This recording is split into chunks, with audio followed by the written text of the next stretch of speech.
Шынар бұл бағдарламаға қатты дайындалып, түркі тілмаштың барлығын емес, енді біразын көріп шықты. Мен ақша жеңіл жатқанымыздан емес, тоқсылғатынан қорқып отыр. Жоқ, ақша десе. Тоғыр анау қазір ашыланы таңдайтын болсақ бар. Бір мезгіл тыңдап тұру керек. Шахзадасын түслеріне көріп жүрген, менің ұшындық қыз барау біліп жүрмен. Қарап тұрым ерке қызды аппажама. Түрік тілі ұқсап тұр, түрік тіліне қатты ұқсатып тұрмыз, бірақ... Онда түрік тілі, қазақ тіліне өте ұқсас тілі, қарақалпақ тілі. Башқұрт тілі ұқсамайды ғой, қырғыз тілі қатты ұқсайды ғой бізге. Ұқсайды, иә. Кешке подсказка жоқ па? Жауабымыз, нақты жауабымыз түрік тілі. Соғырат сияқты қалды.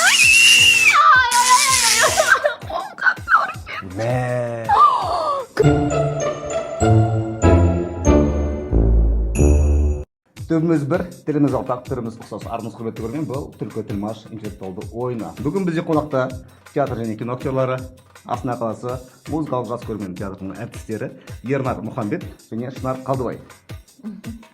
Қолдарыңызда 10 мың теңге, алдарыңызда 10 яшық, барлық сұраққа дұрыс жауап беруге тілектеспін.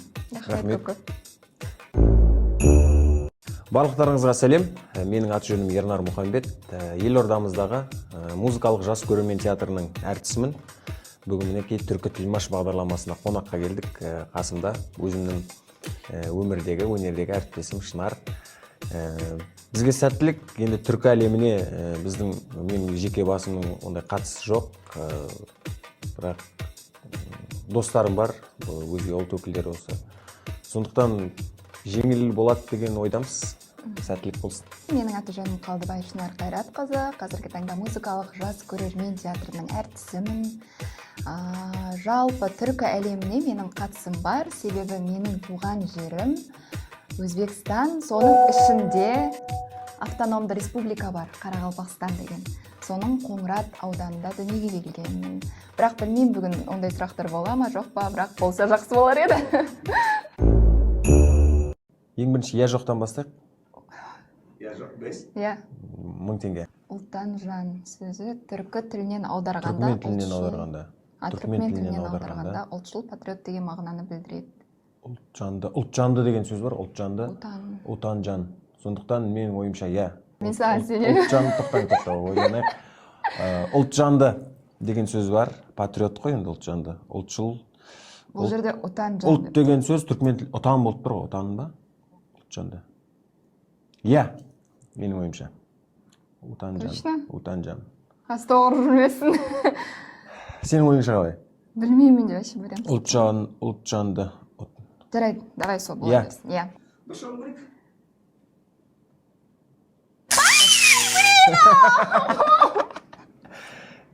Ұялшақ, Отан жан. Отан жан. Қап. Отан жан, ұялшақ. Бағанағыдан қатты соқып тұр, негізі шын айтам. Реально. Анан бәріне қаз қате жауап берсек не болады? Сонда мен қолымнан қол болмайды ғой. Так. Түркі ән не тейікші? Түркі ән. Бір ән тыңдайық. Көрейік ал жарайды. 5? 1000 теңге.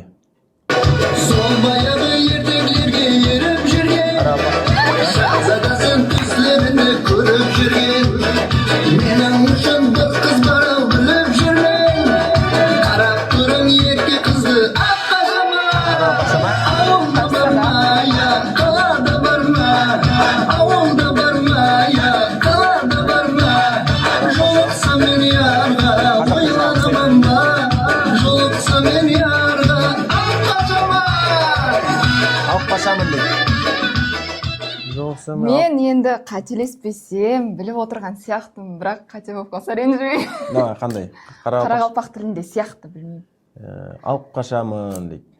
Бүкіл сөздері қазақшаға қатты ұқсайды негізі. Қазақ тіліне өте ұқсас тіл Қарақалпақ тілі. Башқұрт тілі ұқсамайды ғой, онда бұлай ұқсамайды. Басқа тілдерді білмейді екен мен сөзін. Онда Қарақалпақша. Қарақалпақ тіліндегі ән. Жоқ. Соқпау керек. Қарақалпақша. Дұршауым көрек?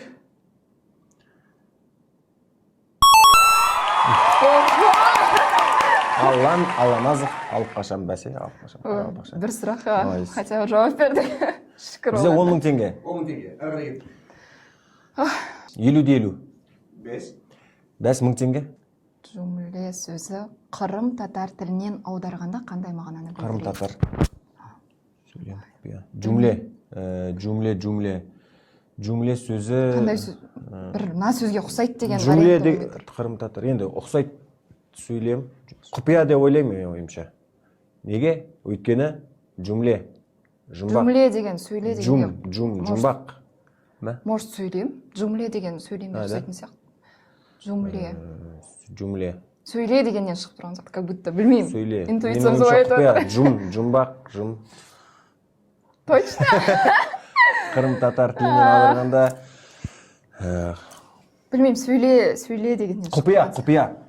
Жумле. Сөйлем бәлі. Менің нұсқам құпия, Шынардың нұсқасы сөйлем. Бірақ Шынардың нұсқасын таңдайық, сөйлем. Сөйлем. Сөйле.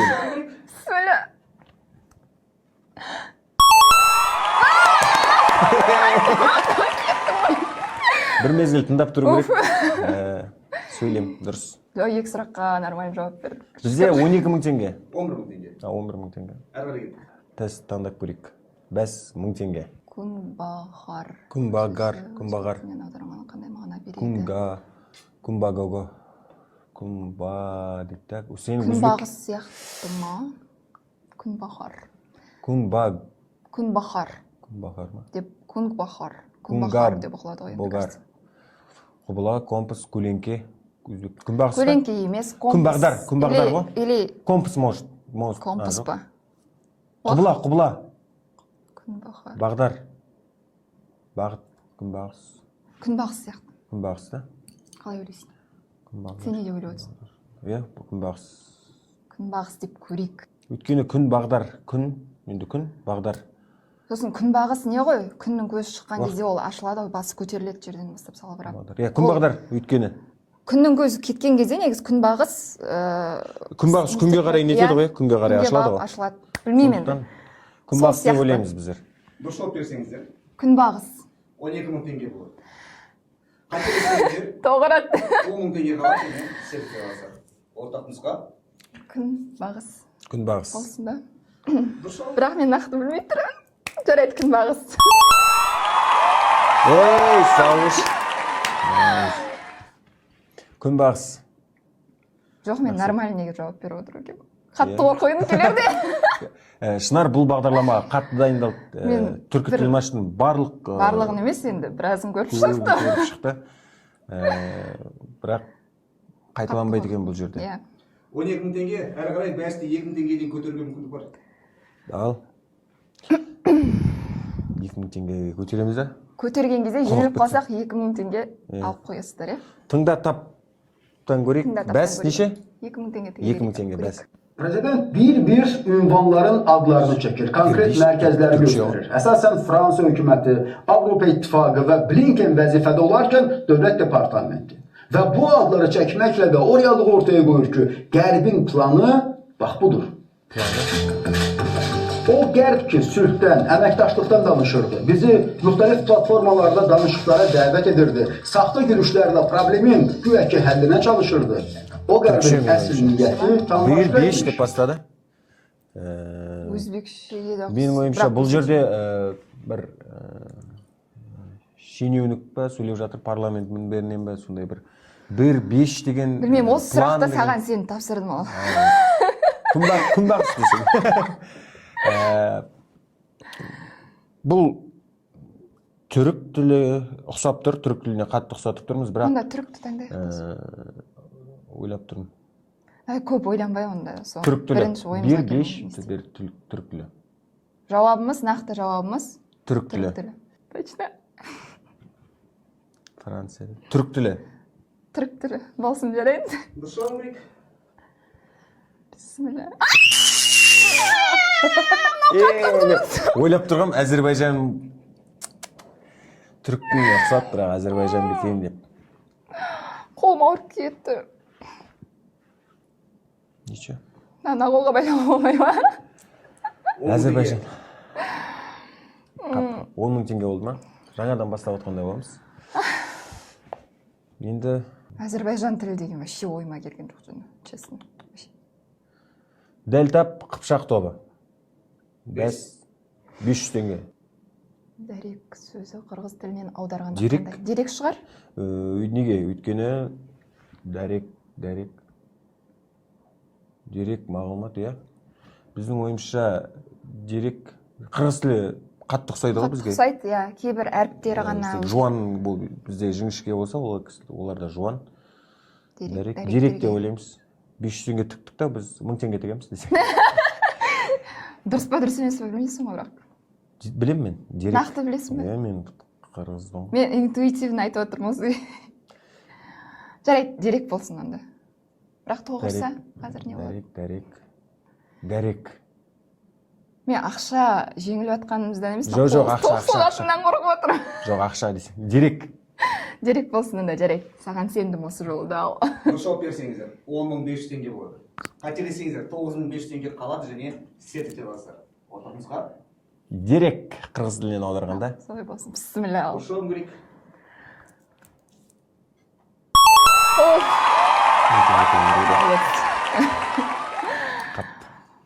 Астық 10.500 теңгеміз бар. 10.500. Әрі қарай кеттік. Осыны таңдау керек еді да, жаңа 2000-ді осыған тігу керек еді. По порядку кете берейік онда, бәріне жауап береміз ғой. Дәл тап Оғыз тобы. Бәс 1000 теңге болсын. 1000 теңге жарайды. 1000 теңге болсын. Айчичек сөзі түрік тілінен аударғанда қандай мағынаны білдіреді? Сіздерде достарла қоңырау шалу мүмкіндігі бар. Айчичек. Негізі өзіміз ойланып көрейік. Айчичек. Егер шешім қабылдай алмай жатсақ, соған бар. Айчичек та. Айчичек, ақсүйек, Ақсүйек. бір айшешек деген бір өсімдіктің Өсімдіктің атын келеді, ұқсап тұрсың. өсімдіктің Бәйшешек дегенге ұқсай ма? Айчичек. Айчичек. Айчичек та, оқылу айчичек. Или рисковать етпей сұрай салайық. Yes, бірақ біздің өзіміздің нұсқамыз Өсімдік түрі сияқты бір. Или айчичек. қоңырау шалайық Гүлім ханымға. Ол біздің театрымызда әріптесіміз. Алло, Гүлім ханым, сәлеметсіз бе? сәлеметсіз бе? Біздер түркі тілмаш бағдарламасында отыр едік. Сіздің көмегіңіз керек болып тұр. Жақсы, керек. Түрікше уақыт кетіп жатыр. Түрікше айчичек деген сөздің аудармасы. Айчичек. Сөзі түрік тілінен аударғанда қандай мағынаны білдіреді? Айчичек. Айчичек па? Айчичек. Ай чечек, айлы гүл, чечек гүл, ай деген ай кәдімгі. Айгүл. Айлы гүл ма сонда? Айгүл мүмкін. Айгүл. Гүлдің аты болып тұр ғой, получается. Айчичек. Бізде уақыт бітті. Сонымен Точно ма? Айлы гүл, айгүл қазақша. айчичек. Жақсы. Жақсы, рахмет. Ал біз Гүлім ханымға сенеміз. Сонда жоқ, айлы гүл деген болмайды ғой? Айлы гүл деген. Гүл деп айтсақшы. Гүл, өсімдік. Чечекті білеміз ғой негізі, неге ол чечек деген да? Гүл екен. Гүл, иә. Айчичек. Айлы гүл. Айлы гүл деген енді ол қалай болады? Гүл дейміз, айгүл болса дұрыс болатын шығар. Соны қабылдай бересіздер ғой, иә? Гүл деген нақты аудармасы қабылдайсыз. Дұрыс жауап берсеңіздер 11.500 теңге болады. Қателесеңіздер 9.500 теңге қалады. Айчичек. Сет ете аласыздар. Гүл. Сіздердің сұрағыңыз?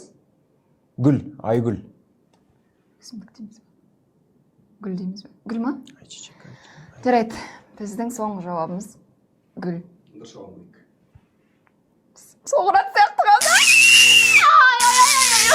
Қолым қатты ауырып. Мә. Күнбағыс. Гүлім ханым, саламатсыздар ма? Үй жылы ма? Ай, қолым. Күнбағыс екен ба? 9500 теңгеміз бар. Қатты ауырып отыр. Дәл тап қарлық тобы бәс 500 теңге. Қателеспейікші енді. Сөзі ұйғыр тілінен аударғанда қандай? Тартыншақ. Біздің қазақтың сөзі. Ұялшақ, тартыншақ, Тартыншақ. мақтаншақ, Жоқ, мақтаншақ дегенге кететін тартыншақ. Сөзі ұйғыр тілінен аударғанда қандай мағынаны білдіреді? Ұялшаққа да келмейді. Ұялшақ қой, ұялшақ. Хабарласуға болмайды, иә? Расулға хабарласады ма? Тартыншақ. Тартыншақ қой, ұялшақ. Тартына берме, ұяла берме. Саған сендім ал. Ұялшақ деген мағынаны білдіреді деп ойлаймыз. Ұялшақ? Мә? Енді қалай? Мақтаншақ емес қой да? Жоқ. Жоқ. Сіз қалай ойлайсыз деп камераға. Бір жауап берсеңіздер. Уақыт бітті 10 мың теңге. 10 мың теңге. Мен саған сендім. Қателессеңіздер 9 мың теңге қалады. Тартыншақ. Мен тартыншақтан ба? Тартыншақ. Ұялма. Ортақ нұсқа? Бұл негізі андай не істеп әдейі Шатыстырып шатыстырып тұрған сияқты. Қазір біз тартыншақ деп айтсақ, ол олай болмай шығатын сияқты негізі. Басқа бір мағына беретін сияқты. Сіздердің нұсқаларыңыз? Уақыт бітті. Ұялшақ қой. Ұялшақ та емес сияқты негізі. Енді не ойлап тұрсың? Ештеңе. Ештеңе дейді. Тартыншақ, Жарайды. ұялшақ. Ұялшақ. Дұрыс жауап ма? Блин, тоғырат қазір, блин. Бісміллә. Ұялшағыма. Не айттың ғой? Блин, мен тоғырмаған үшін қуанып отырмын, честно. Шын айтайыншы. Мен ақша алғаным үшін қуанатынбыз. 10 мың теңге қарап Қалай таудың жаңа оны? Тартыншақ қой? Тартыншақ. Тартыншақ деген. Біліп жүретін боламыз это. Дәл тап сирек тіл. 5 10 теңге. Кішкене құнығып тұрмыз ба? Бізде қанша бар? 10 мың. 10 теңге. Иә, 1000 теңге. Тулғу. Дұрыс. Шылым тілі деген бірінші рет естіп тұрмын мен. Дұрыс жауап берсеңіздер ақшаларыңыз 2 есе көбейеді. Онда шылым тілінен аударғанда қандай мағынаны білдіреді? Тулғу. Тілеу деген... Бұл қазақ тіліне ұқсай ма екен? Қазақ тіліне... Подсказка жоқ па? Тілдердің бәрі бір-біріне ұқсайды. Бір-біріне ұқсайды. Бірақ шылым тілі дегенді бірінші рет естіп тұрмын. Шылым Шын тілі. айтайыншы. Бұған дейін. Мен білемін шылым тілін. Даже сөйлей аламын. Тулғу деген жалпы тілеу дегенге ұқсайтын сияқты, білмеймін мен. Интуиция бойынша айтып отырмын бірақ қазір. Қалай? Қандайға? Тілеу. Тілеу, Жаңару.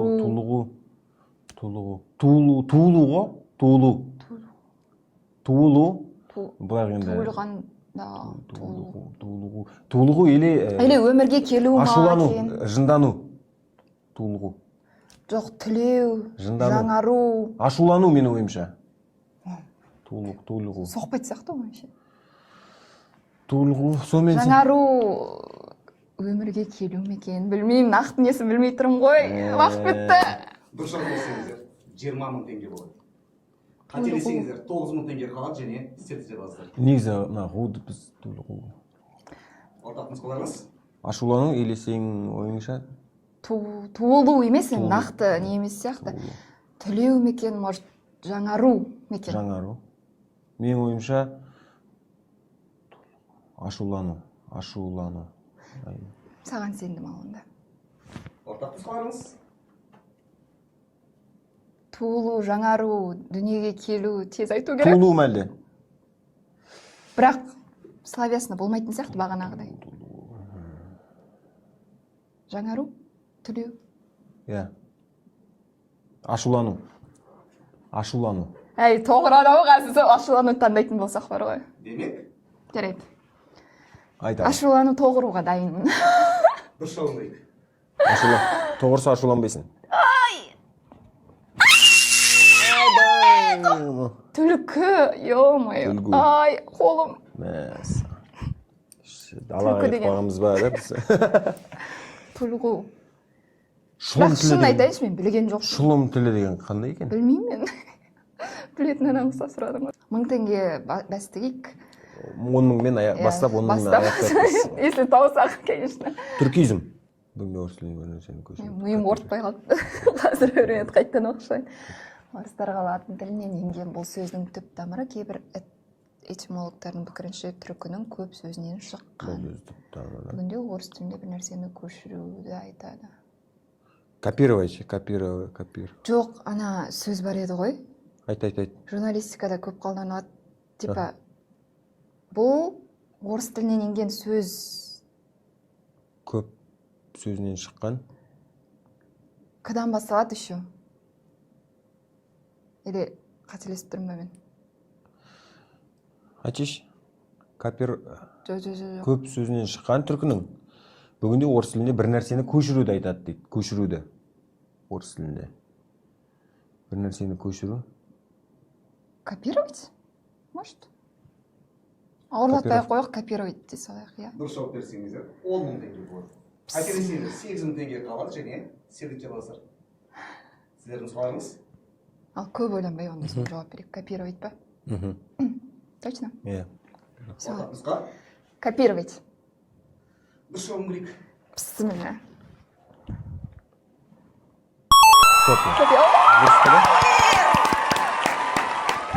бастадық, 10 мыңмен аяқтадық. Бағдарламадан түйген ой жалпы түркі әлеміндегі бір-біріне ұқсас буындары, жалпы үндері келеді екен. Бірақ кейбір сөздерді, шынымен де жаңағыдай айшешек деген сөздерді есте қалатындай, біліп жүретіндей жер екен. Негізі түркі тілдері жалпы бәрі бір-біріне ұқсас қой. Логикалық түрде ойлап қарайтын болсақ, негізі табуға болады, иә, былай. Иә.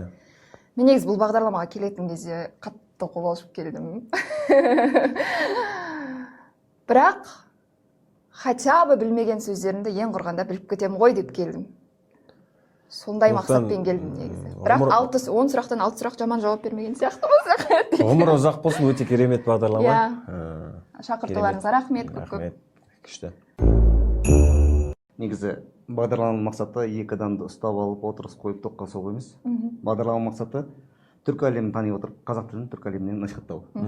Сіздер 10 сұрақтың жартысынан астамына жауап бердіңіздер. Шүкір. Құттықтарыңыз тұп-тура 10 мың теңге. Құтты болсын. Рахмет, сіздерге көп-көп табыс тілейміз.